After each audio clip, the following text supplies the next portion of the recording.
this computer. Okay.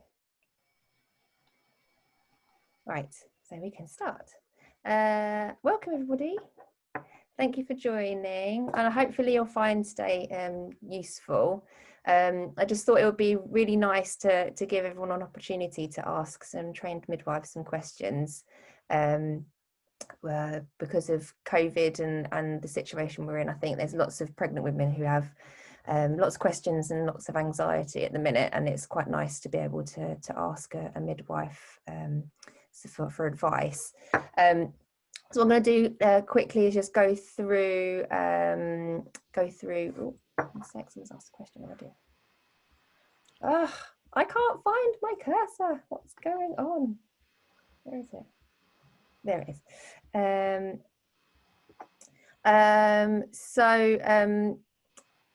I'm going to just go through a bit of introduction for everybody, and then I'm going to get rid of the slides, and we'll just stick with the screen so that you can see everyone's faces, because we don't need slides up really. And I've got a couple of questions that people have submitted in advance, and then I'll open it out to everybody if you want to ask a question. And if you want me to unmute you, just shove me a message in the chat, and I'll unmute you. So I'm just going to mute everybody quickly. Oh, bloody thing. Right. Okay. So first thing that I just have to say is it's a disclaimer. So if you have any medical concerns during pregnancy, to contact your care provider, such as your midwife or your GP. We can't give individual medical advice over this Q&A session. It's not a replacement for professional medical advice. So a little introduction from me. My name's Erin. I'm a mum of 3. I'm a trained hypnobirthing instructor, and I live in Bromley. I've had 3 very, very different births, going from progressively from very medicalised on labour ward all the way through to my last birth, which was a amazing hypnobirthing home birth. And I've experienced a huge array of different experiences in between those 3 births. So I've had epidurals, I've had episiotomies, I've had pain relief, I've had births with absolutely no pain relief, not even gas and air. I've formula fed, bottle fed, you name it, I've probably experienced it apart from a cesarean. So that's given me quite a lot of experience in terms of birth. And my last birth was so transformative that I decided I wanted to retrain and become a hypnobirthing instructor. So that's just a little bit about me. So I'll move on to Tess and Leonie. So Tess and Leonie are independent midwives. They trained at King's College University. And they've both worked in various NHS trusts, covering different areas of maternity care, and they've decided to move over to being independent midwives. So they offer independent midwife care around Bromley, yeah, they provide bespoke and tailored packages to suit each woman. That's Tess and Leonie. And Laura is our consultant midwife at the PRU. She's worked at Lewisham, King's and the PRU Hospital. She works in all areas of maternity as a continuity midwife. And she's had lots of different roles, supporting newly qualified midwives and students. And she's also a qualified hypnobirthing teacher as well. So that's a little bit about Leonie as well. So what I'm going to do is I'm going to get rid of the slides if I can figure out how to do it now. I'm going to do gallery view so I can see everybody. Okay, perfect. So the first question that I had, which came in from somebody, is probably for Laura, I suspect, which is, I think it's probably something that everyone wants to know, and I don't know if you can be able to answer it, Laura, is when are the restrictions going to be eased at the PRU for birthing partners? If I unmute you, one sec. There you go. So there is news, which actually is that they have already been slightly eased this week. So it still is just one birth partner when you're in active labour, and there's no swapping. And that's the same as if it's an elective section, so you'd have that person come in with you, and that's from the point where you come in to be prepped to go into theatre. But actually for postnatal now, there is visiting one partner, which is usually the birth partner, between 12 and 8 every day. So they can't stay, but they can come and be with their wife, partner, friend, whatever it is. And for induction of labour, the same applies. So there's visiting in 12 and 8. Obviously, if that time you go into established labour, then of course they'd stay with you and you would move to a labour room or the Oasis or wherever it happens to be. So there has already been some changes this week. Fab, thank you. Okay, I'll open it up to anybody else if anyone has any questions then. Does anyone else want to ask a question first? Wave at me and I'll unmute you. Can I ask? Yeah. It's for Laura, really. Returning to the question we've just had, what's the rationale for this, Laura? Because I understand now that in Scotland, as of this week, they're returning to a woman being able to have 2 birth partners of her choice and standard visiting hours. So birth partners being able to stay on postnatal wards. And from what I was reading, it seems that we could do the same here in England. It's up to each individual hospital. So I wondered what the rationale was for maintaining the restrictions. It's quite difficult, and it's something that we've been looking at the whole time. So when we originally went into sort of restricting visitors and birth partners, the biggest problem we had to begin with was that we weren't testing anybody. So the women weren't routinely being tested for COVID. And now every woman that comes in is tested for COVID. So we have then an idea in terms of whether they are presenting asymptomatic, but potentially are positive for COVID. The problem that we have is certainly with visitors that we're not testing visitors. So to then have everybody, the women all tested, and obviously we are wearing protection, but to have people coming in and being there for maybe an indefinite amount of time with no testing in place for those particular pieces because they're visitors and not inpatients, what you are potentially doing is having people there that are asymptomatic, so no symptoms whatsoever of COVID, but are bringing that in, and they'll be using and sharing obviously the spaces, so the toilets, and certainly postnatal areas and induction bays.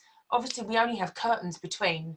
So what we have done for the visitors is that we're asking them to effectively sign something to say that they're going to adhere to the social distancing policies.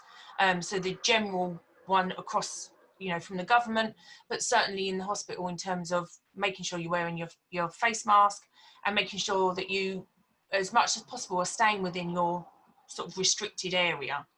And it's quite interesting already that trying to get people to stick to that is really difficult. Yeah.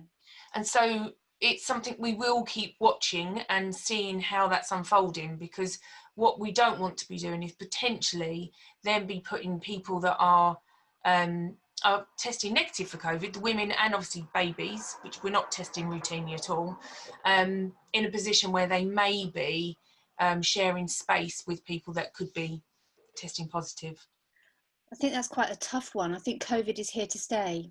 Absolutely. For the foreseeable future, certainly, and probably for the long-term future. So it seems to me that the English hospitals, I mean, in particular from our perspective, the London hospitals, are going to have to find a way to manage this, or, as I suspect, maintain these restrictions indefinitely, which seems very unfair. And in particular, I mean, Leonie and I are hearing reports and seeing for ourselves women in particular who are having cesareans, especially if they have it kind of later in the evening or at night, and then are put on a postnatal ward, which we know overnight has very little in the way of support, with no partner there to help them.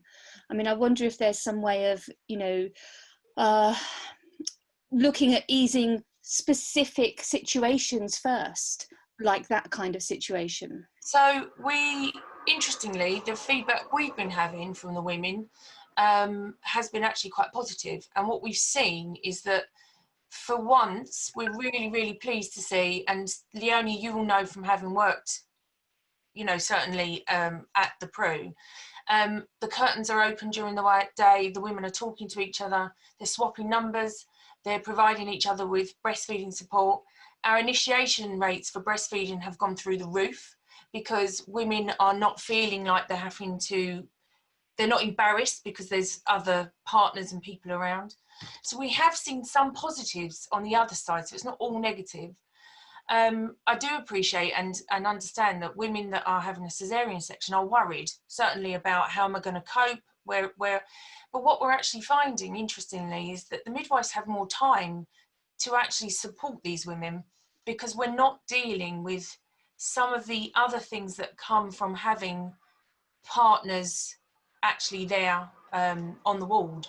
So it's sort of finding that fine balance really between how can we support to make sure that the women feel like they are totally supported in that initial postnatal period before they are then obviously discharged home without having a partner there, with obviously keeping everybody safe. And it is that constant balance, and we are constantly looking at it in terms of what can we do to sort of ease things back to the way it was. And you know, there may be some movement, it may move forward and then we may have to restrict again dependent on what happens. So there is no perfect answer, I think. I know that across London we're trying to look at it, so I know like heads of midwifery and things are talking together so that it doesn't become that one hospital does something, you know, is like a goes out on a limb and does something that the others are not doing. So they're trying to sort of share that information so that they can make really good decisions to support the women as best we can. Oh, Leonie. Oh, we unmute Leonie 1 sec. Okay, sorry. Leonie. Yeah. I suppose coming back to also what you sort of said about the sort of gentle restriction, the lifting of the restrictions to let partners in between 12 and 8. Why is that not 24 hours? That's my only thing, is like, because they're going to be going back out and coming back in. Mm-hmm. So the discussion so first of all, it has to go, obviously, it's not just maternity. So we have to look at it from a whole trust point of view. So when we're looking at visitors, we have to look at visitors across the trust. And what we're obviously trying to do is still trying to minimise the footfall through the hospital, because we're not testing for visitors. And so potentially you're increasing the risk of people coming in with symptoms of COVID. And what we are hoping, certainly with the partners, is that we ask them and we screen them through questions in terms of, if you have any symptoms, please do not come. You know, so we're letting people take that responsibility and be sort of grown-ups and adults about this.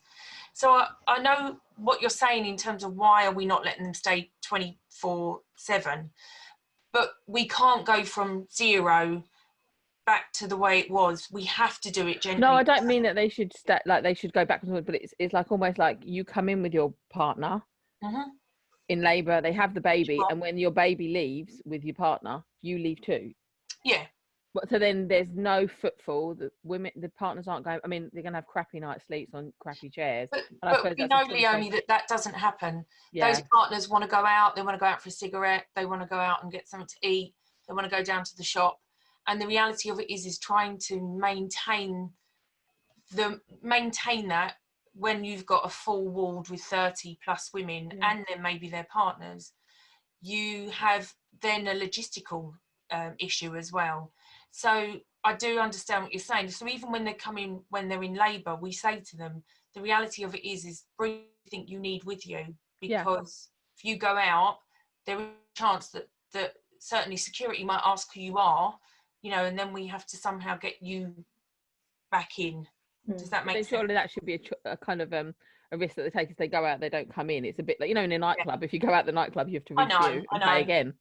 I know, but then we you know, we know that some people, you know, are more likely to go, well, I won't go out, where there are other people that will go, well, I still definitely want to go out.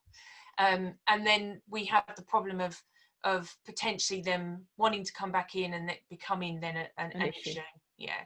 So it's just baby steps. We never wanted to be in a position to say no, as it was, but some of it is obviously coming from further up in terms of guidance across the trust, and so we have to negotiate around that to sort of make sure that we can support the women and their partners, you know, as they become families together. Okay, thank you. Rhaenyra, did you have a question? Oh. Hi. No sound. Oh. You're not on mute. We just can't hear you. No, still can't hear you. It's the joys of Zoom.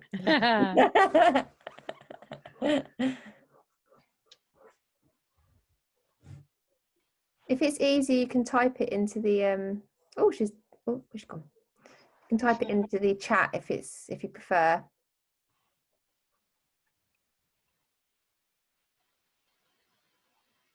No, still can't hear you.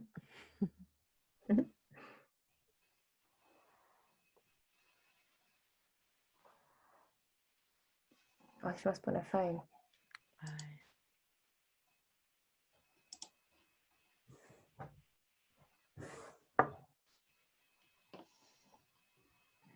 You might have to do some editing, Erin, later. Yeah, I know.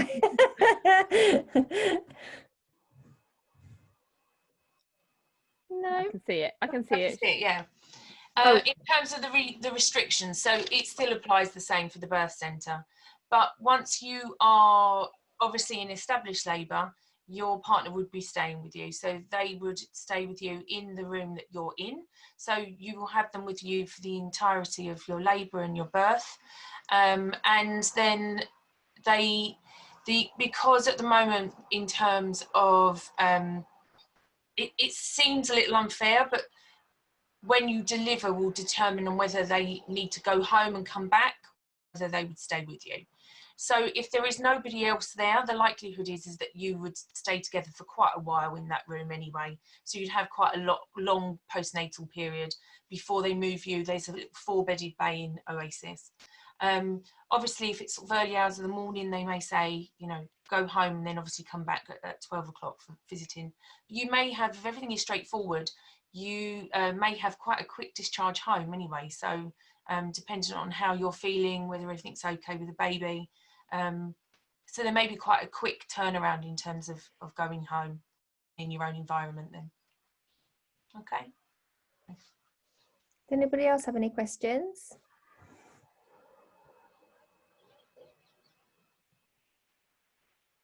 Can't see anybody at the minute. No. I'm just going to wait and see if anyone types anything in. Because I can't see everyone, because there's a few people with their cameras switched off. Oh. Someone's typing.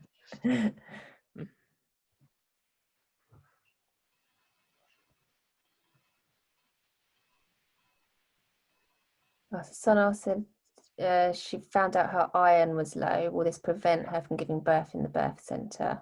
It very much depends on how low is low.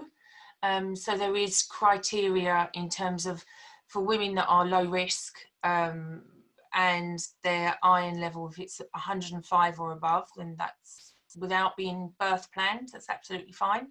It doesn't necessarily mean that you couldn't use the birth centre if everything else is fine, but there may be a discussion in terms of what can we do to help bring your iron level up, so that we can make obviously your iron level a really lovely point, so that we are less concerned if there was to be sort of any excessive bleeding after delivery. So it's not a definite no, but it would be looked at on an individual basis, and what can we do to help bring that iron level up beforehand.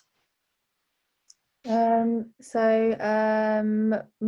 said, are we able to visit the Oasis birth centre at any point? At the moment, no. The tours unfortunately have been stopped, but we can, what I can do is see if I can get some photos, which, if that's any help. So I have got some photos of the rooms and the pools and things that were given to me by the birth centre manager. So I can always give them to Erin, and then obviously she can pass them on to you. Hi, Leonie. You're not muted, Leonie, it's fine. Oh yeah, I'm not, sorry, I forgot.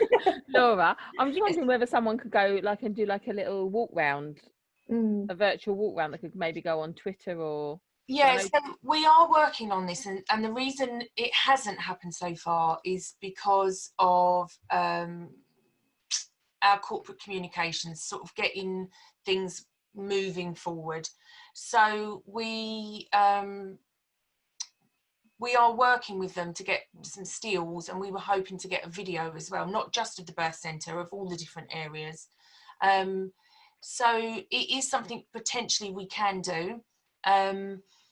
We are somewhat restricted what we can put out, and again it's just to do with the sort of corporate communication side, in terms of what we're allowed to sort of share, but it is something that I can certainly speak to our head of midwifery about and see whether we can get something, at least even if it's on Twitter, like you say, and sort of get that shared.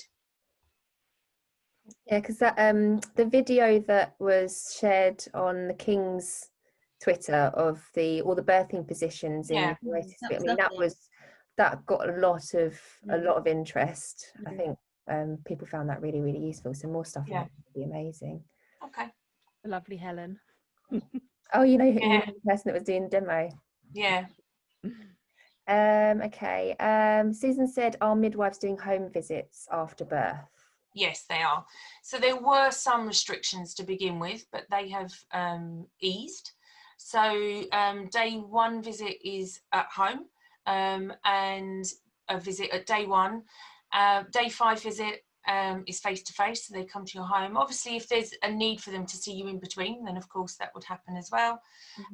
And day 10 still remains as a phone call, unless there are any concerns. So if the baby has lost more than 5% birth weight, or there are any other concerns with feeding or anything that they're worried about, then that would also be face-to-face. And obviously the care would still continue after 10 days if there were any other risk factors or anything that they were concerned about. But if it was a straightforward, low risk, no other concerns, then the discharge, as always has been, would be day 10. And then they hand over to a health visitor. Yeah, absolutely. Laura, is day 5 definitely in the home visit? Because we've heard that, and in fact we've experienced most trusts are still doing it as a clinic, inviting women along to a clinic. No, ours tends to be home. Good. Excellent, that's really good. And you said if they've lost more than 5% birth weight, they monitor them. Yeah, so we're doing, because what we don't want to do, because we were doing some of them over the phone and obviously it was virtual, what we don't want to be doing is seeing that we're getting readmissions for babies that potentially there are issues with breastfeeding, things that need additional support. So we've made that lower than what was before, so that we can make sure that we're seeing these women. Yeah, okay, interesting. We do have a clinic test that you might be, which is for jaundice, so I wonder if maybe what might be slight confusion sometimes. So we have a clinic for babies that have jaundice, so that they can be seen in the community. Okay. Yeah. And of course, I mean, this is very Prue specific. So Leonie and I tend to work across South London. So we work in a lot of other trusts as well: Lewisham, King's, Guys and Tommy's, St George's. So each of those operates in a slightly different way. So for any of the people who are kind of tuning in this evening, if you're not having a baby at Prue, you know, some of these answers won't necessarily be relevant to your situation. But very interesting to know from the Prue perspective, Laura, so thank you for that. I know, so Leonie and I work slightly differently. Because we're private, we are able to offer slightly more care because women pay for it. So we tend to do visits on day 1, 2 and 3 after the birth, 5 and day 7. So we do 5 visits in the first week and then 3 in the second week, and then sort of continuing on after if necessary. And we still do those face to face at home, and they take about an hour and a half to 2 hours. Yeah. Thanks, Tess. Gemma said, same question regarding partners and then being able to attend scans. She has a 36-week scan at King's in 2 weeks. Unfortunately, it hasn't changed with scans as far as I'm aware.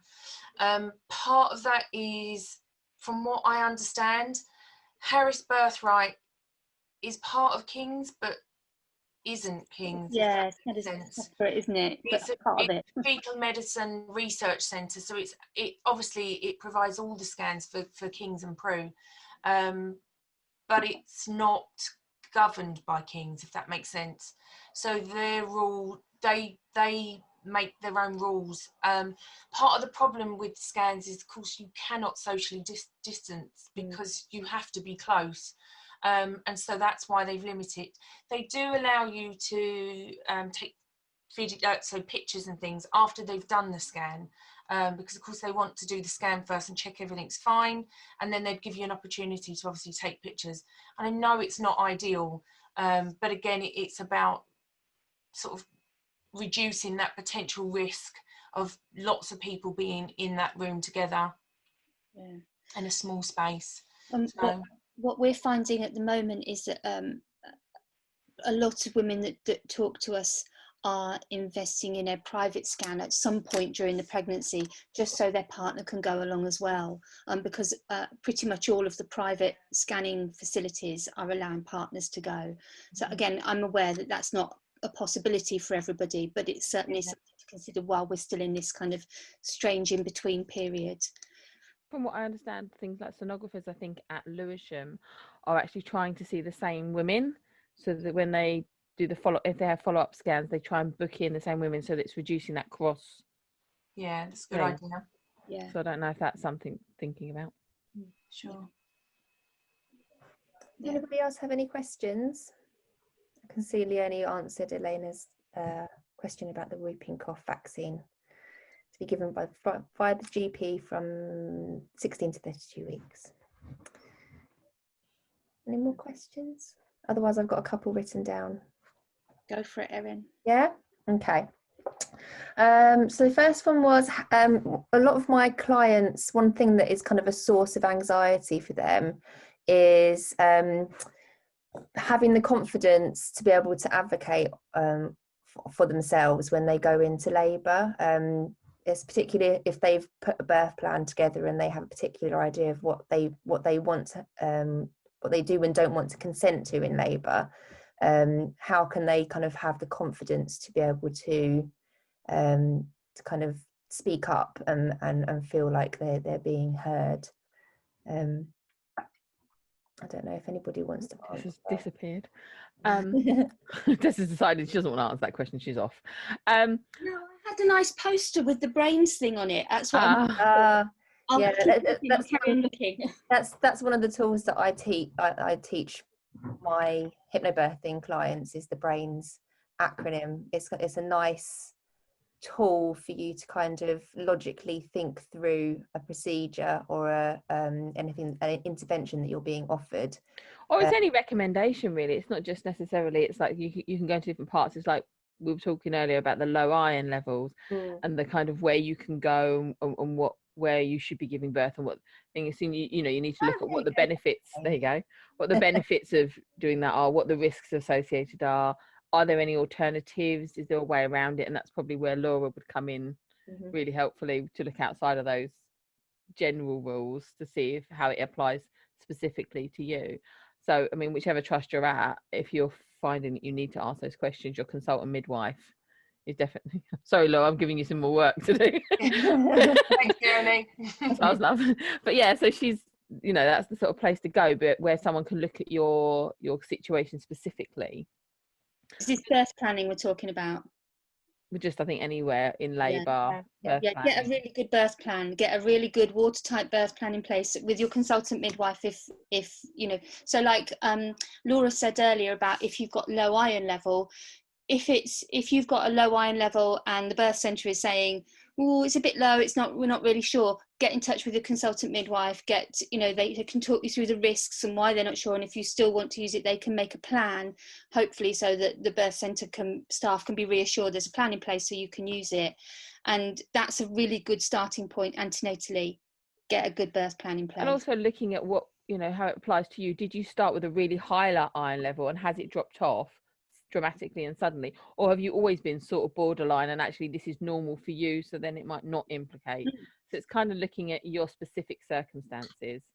For it's always bearing in mind as well that for one person, you know, low iron may not be an issue at all, but it's everything else. And like Leonie was saying, it's looking completely holistically at you as an individual. So what other risk factors potentially do you have? So there are many things that we look at. So do you have anything else that would be concerning? So any underlying medical issues, something that would make us more concerned about you choosing that path. But even if you did still want to, we can talk to you about what are the pros, what are the cons, what are the potential risks. And it always is about risk is individual to each person.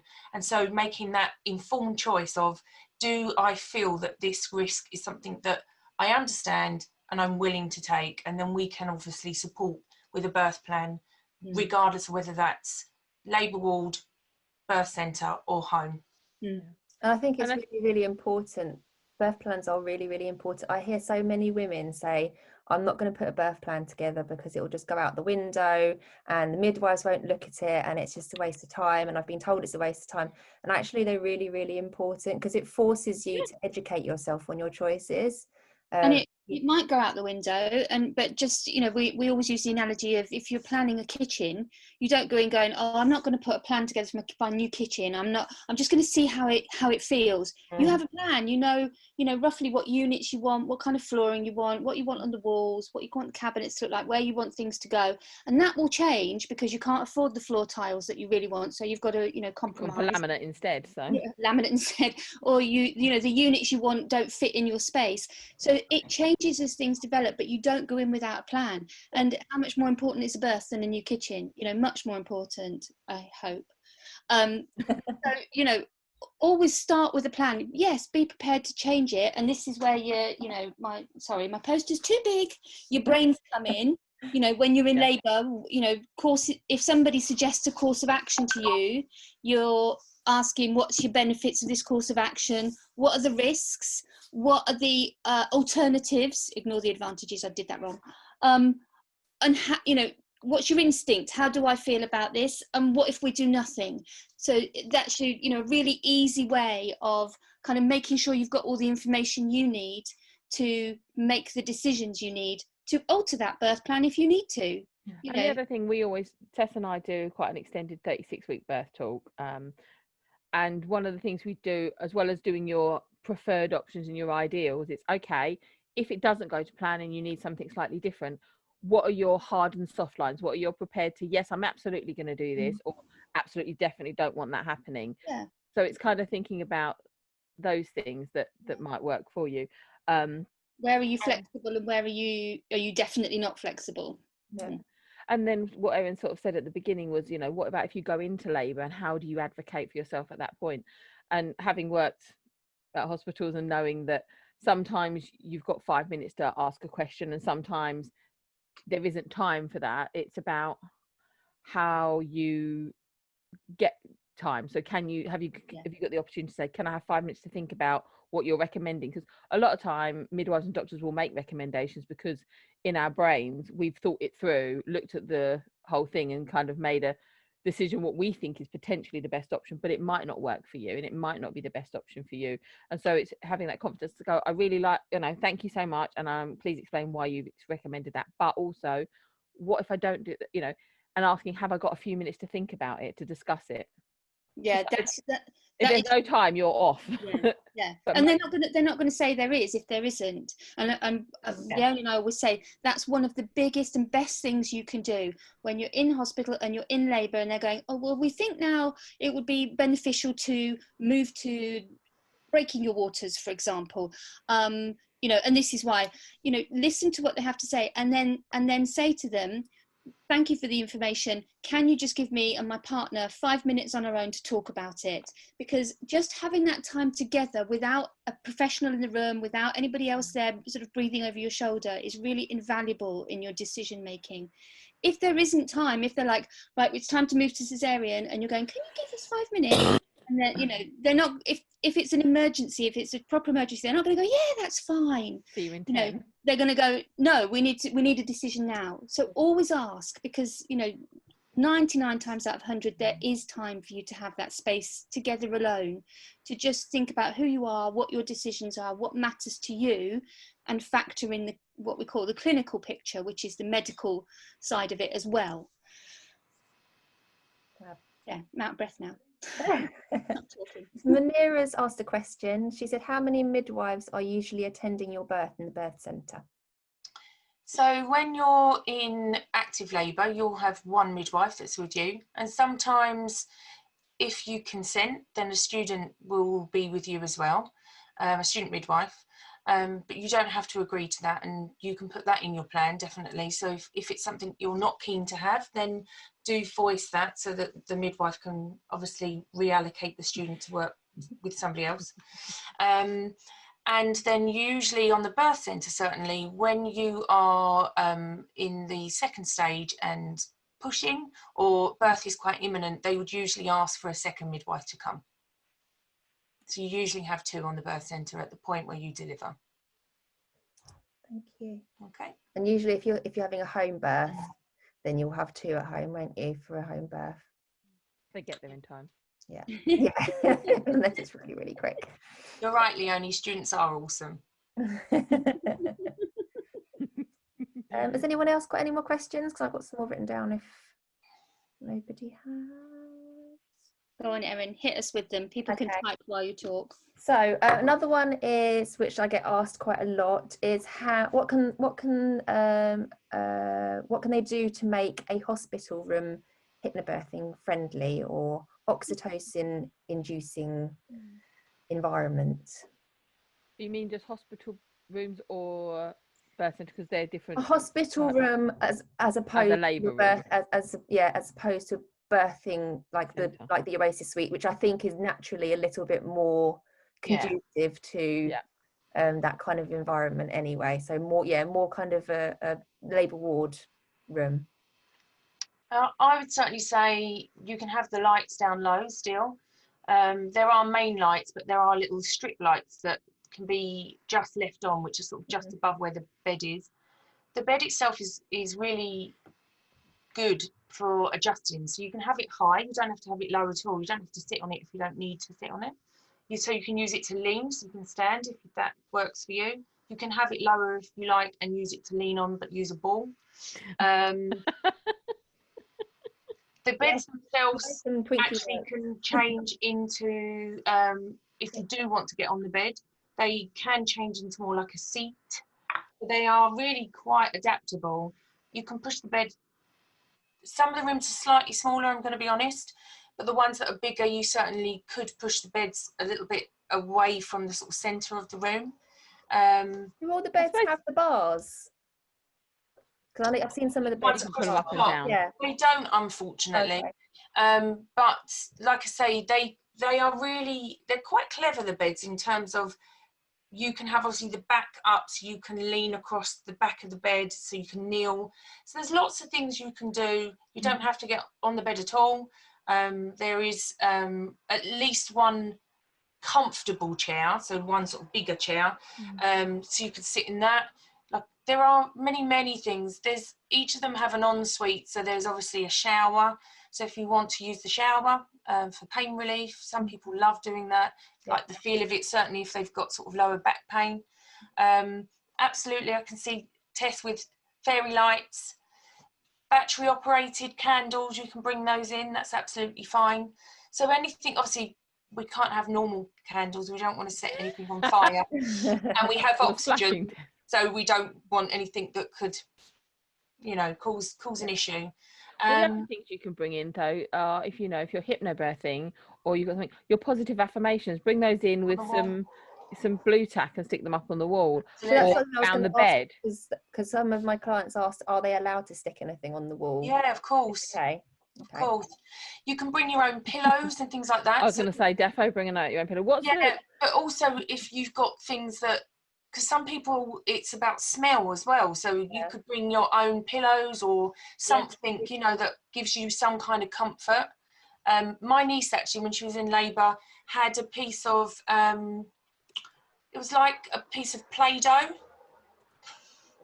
and she just squeezed it, and it was really, but she found that really beneficial. So there's lots and lots of things you can do in terms of sort of making the room more conducive. And most people don't, do they? So like, I've got these battery operated fairy lights here, and they make such a difference to a room. It sounds crazy, but it's little things like that. And like Laura says, smell. If you've got a particular scent or a perfume that you like, spray it on a pashmina or a shawl or a blanket and take it in with you to make the room smell like your home. Anything you can do to fool your brain into thinking that you're in a small, dark, safe place that's actually your home is going to be really beneficial. If you've got a favourite pillow, take it in with you. And music, of course, always something to play a bit of music on. But also have your own speaker, because sometimes they don't. Whilst I know Labour wards do have their Heart FM, so you need to stuff, but you need your own speaker really. And one of the other things I was going to say is, so as well as positive affirmations and your smells, it's gone completely out of my head. Back to the lights. You can get, like, you can go to like the pound shop or something and get a cheap clear coffee jar, and if you chuck all your lights into the coffee jar, you've got your own little lantern which you can put somewhere, and then if you have to transfer, suppose you are on the birth centre and you suddenly transfer across the labour ward, it's easy to carry and take with you. One of our clients had a string of those little peg things with lights on, and she just pegged her affirmations on that. So when she moved location in the labour ward, I mean, she went to she was on the labour ward being induced, she just carried, whenever she moved to a different place, we pegged it somewhere else, so it can be moved wherever you are. So jam jar, jam jar with jam jar lights. I know this is going to sound slightly crazy, but also make sure you've got the right birth partner. And that sounds almost like, well, it's a given because it will be my partner, but actually for some people that's not the best choice. So have those conversations early in terms of what you're thinking, what your partner's thinking, and if there is somebody else that actually may be a better fit. Leonie and I always say, or not always, but we often use the analogy, and I'm sure if you've done antenatal classes you'll have heard this, that labour can be a little bit like running a marathon, and it's a bit of an endurance feat. You're doing something physically really tough for quite a long period of time. And what you want is not necessarily somebody who's going to come along, you know, if you were running a marathon, you don't want somebody to come along just 10 miles from the end and go, right, hop on the back of my bike, love, I'll take you the rest of the way. You want somebody there going, go on, you can do it, you can do this, because it's for you to do, not for them to do it for you. So you don't necessarily want a problem solver.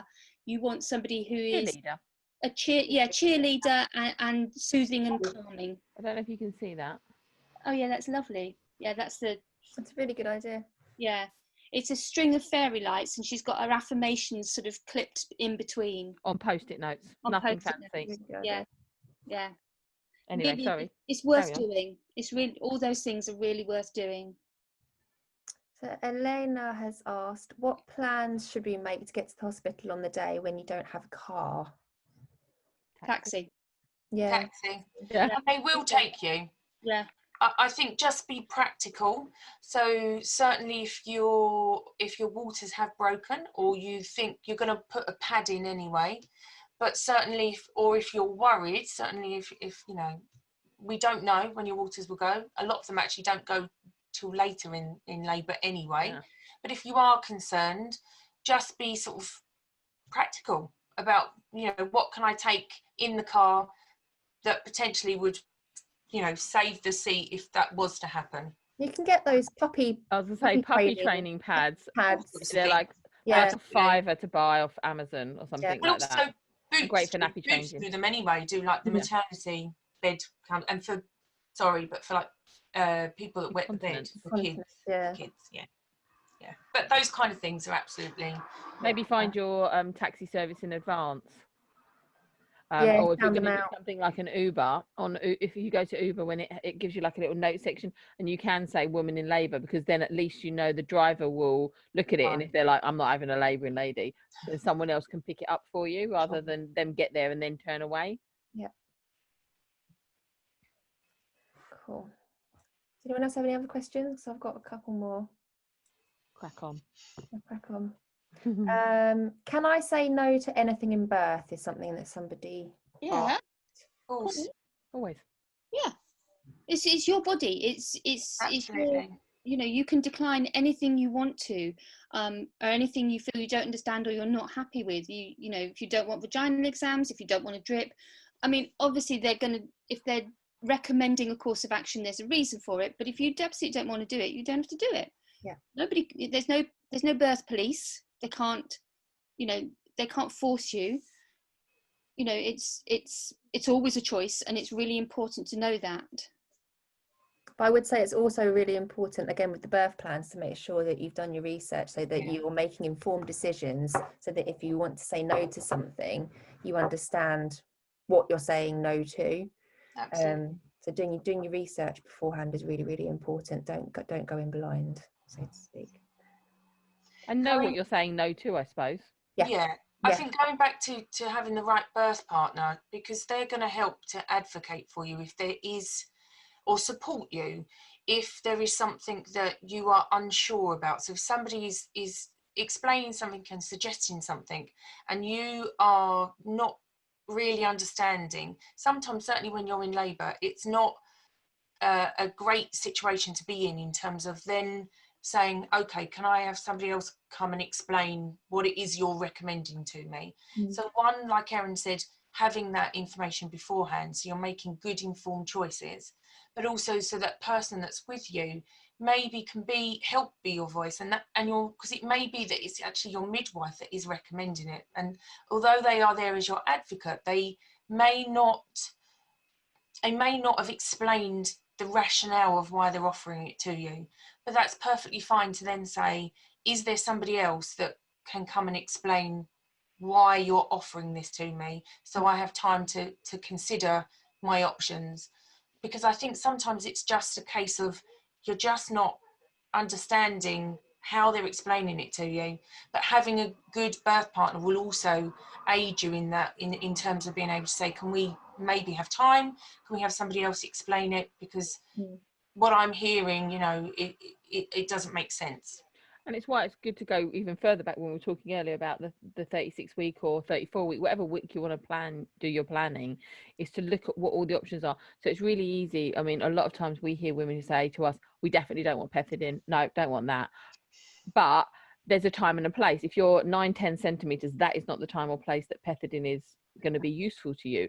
But if you've been in early labor for 3 or 4 days and you're 2 or 3 centimeters and you're tired and your body is exhausted and you're mentally exhausted, actually having it at that point might make the difference between going for an early epidural and potentially ending up with a lot of cascade of intervention to having a couple of hours sleep and then progressing quite well in a pool a few hours later. So it's kind of knowing and having those conversations earlier rather than later, because when you're in the moment, it's really hard to make those choices and decisions. Of course. That's all my questions. Somebody else have any more questions? There was a little question that asked about the hypnobirthing classes, and I just said yes, whenever. I missed that. Yeah, whenever. Or I think the sooner the better in terms of getting it to be instinctive, the hypnobirthing to be instinctive, I think. But it's never too late to start hypnobirthing, ever. Definitely not. Better some than nothing, definitely. I mean, there's different levels. I mean, Laura, you're trained hypnobirthing. Tess and I have both done it as well. And one of the big things, like you say, is that the earlier the better, but actually it's practice. Yes, I was about to say the same thing. Yeah. And also, even if some people can start looking at hypnobirthing at 20 weeks pregnant, and they read a book and they think they've done it, and other people will start it at 39 weeks and they'll do it with an instructor who will be able to have those conversations and really help embed it, and then they can go away and practice every night. So it's not necessarily when you use it, it's how you're using it and who you're learning it from. So if you've got, I mean, we do say, better to do something than nothing, but if you can with an instructor, either via Zoom like this, or if you can do face-to-face, definitely worth doing. It's such a useful skill. Oh, it is. And we've been caught out a number of times by hypnobirthing women. Oh, me too. Yeah. Very quiet, still, and all of a sudden, baby's coming. Well, Tess and I actually had a client who had a baby in front of us and we didn't know she'd give birth. Yeah. The baby came out in the pool and there was nothing. No, she was like this. Awesome. No, I had a lady that was just laying on the bed and she was still listening to her affirmations, and she had a really long contraction, and then she went, "Oh, I think my waters have just broken." I said, "Okay, fabulous." And then literally within about 30 seconds she went, "I think I need to go to the toilet." I thought, "Oh, I think we have a baby." And then, not that long after the baby was born, I still remember the husband saying, "Shall I put the pool up?" And I was going, "Too late." Too slow. Yeah. When should tracking movements? Oh, Elena's asked a question. When should we start tracking babies' movements? From what week? From as soon as you can start feeling it, really. I mean, it's not reliable usually for first babies. 28 weeks. And again, depends on which baby it is. 26 to 28. If it's your first baby, after sort of 24, 24, 26 weeks, that's when you start to get notice the pattern of movement. So when some women have an early rising baby who wakes them up at 6 a.m. Others will have them partying through the night. It depends. Your baby's for each individual, and it's about looking at what your baby's doing and what's normal for them. Second babies and third babies, sometimes you can start to feel that a little earlier on because your body almost clicks in quite quickly and tunes into it. But it's a little bit, before about 26 weeks, the baby's still relatively small. And so it's not always so easy to feel like proper, really big. You will feel movements, of course you will, but not the same as they sort of obviously get stronger and bigger. So certainly from about 26, and like Leonie said, it may be different because you may feel them differently with subsequent pregnancies. But they certainly earlier on, around that sort of 20, 21, 22 weeks, I certainly remember mine felt more like sort of flutters and almost like bubbles. And sort of like almost like hiccups but in your tummy, that kind of thing. So it's a little bit more difficult, and obviously dependent on where your placenta is placed as well. Early on, the baby may be kicking, but if the placenta is anterior at the front, you may not feel the movements as strongly as them later in the pregnancy when the baby is obviously bigger and really kicking you, and in the bladder. All those lovely and the ribs. And the ribs, the lungs. Everywhere. Sorry, ladies. Lightning crotch. Lightning crotch. I remember that. I remember the lightning crotch. When we say tracking the baby's movements, we don't necessarily mean, if you feel it helps you to, rigorously log it every day on a, app or whatever, that's great. But we just mean being aware of what your baby's pattern is. Like Leonie says, is your baby an early riser or a night owl? Or do they, a lot of women find if they're commuting into work, although I know it's slightly different at the moment, that the commute is a time either the baby's really active or very quiet because mum's busy walking, and that when they get home is the time that baby kicks off. So it's just getting used to, your babies will all be different, but your individual baby will move at roughly the same times each day. Yeah. Morning, after you've had a Chocolate hot bar, chocolate and a Mars bar, or whatever. Yeah, exactly. ice cream. And Yeah. certainly if you were concerned, we would always advocate for you to Straight away. call the maternal assessment unit. Don't leave it. No. But you may find, like Tess said, it may be that you have a cold glass of water or even a Diet Coke or a chocolate bar or something, and that makes your baby go, whoa, I actually was just sleeping at the moment. And then you notice the pattern is back and it's fine. Yeah. But if that's not the case, then don't leave it. We used to say a set amount of movements in 24 hours, and now that's not the case.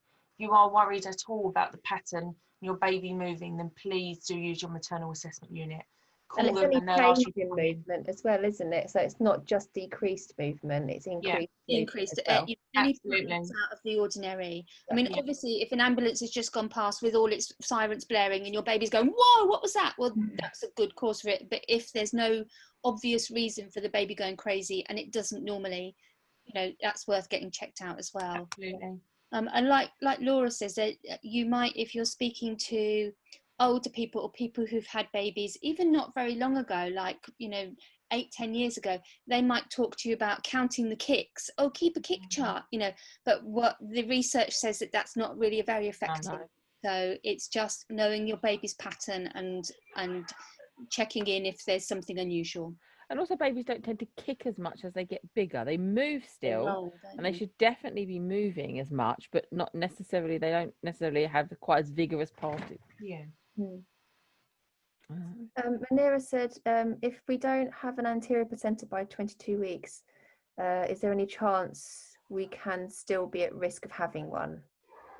So all that means, so wherever your placenta implants when you first become pregnant, and obviously that your body grows the placenta, anterior just means that it's at the front. So if it doesn't move, so if it's anterior, it is anterior. If it's posterior, which is at the back, then it will be behind the baby effectively.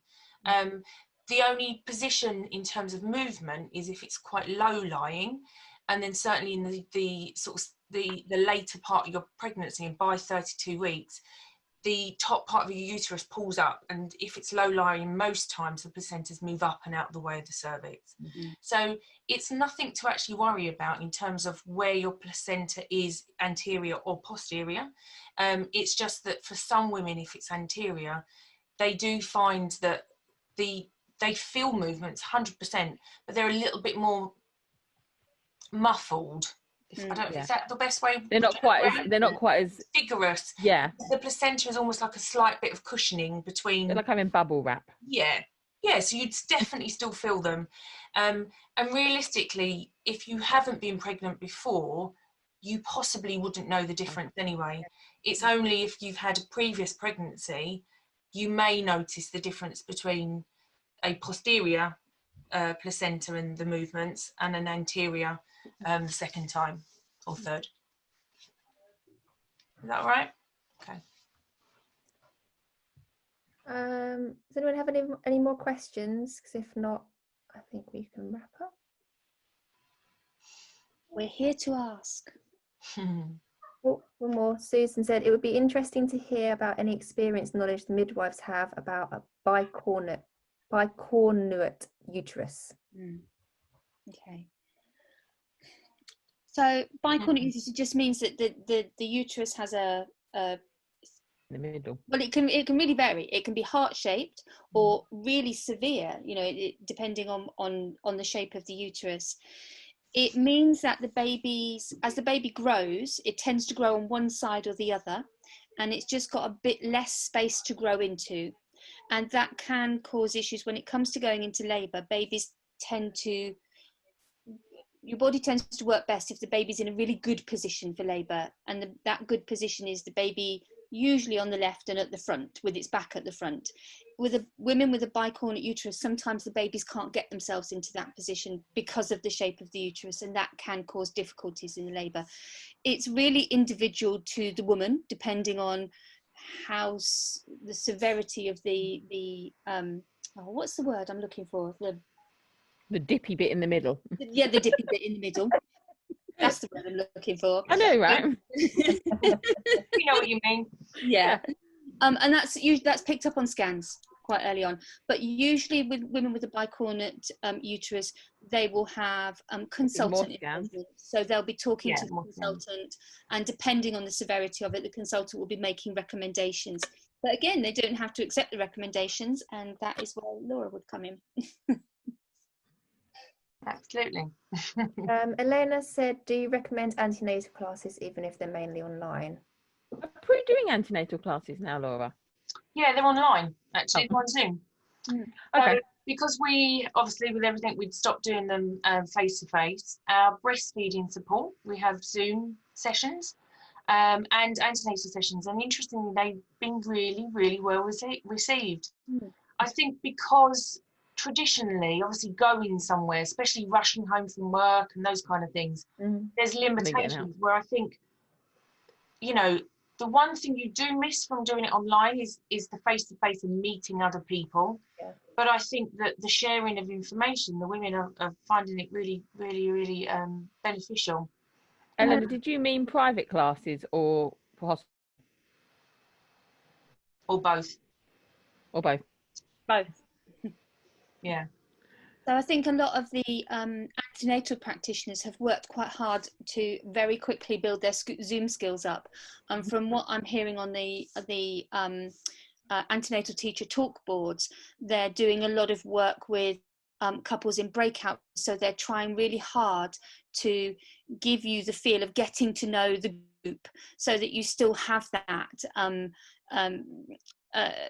community that you're building, because a lot of the value in certainly in private antenatal classes isn't just the information, it's getting to know other people who are having the baby the same time as you, so you've got a bit of a network there.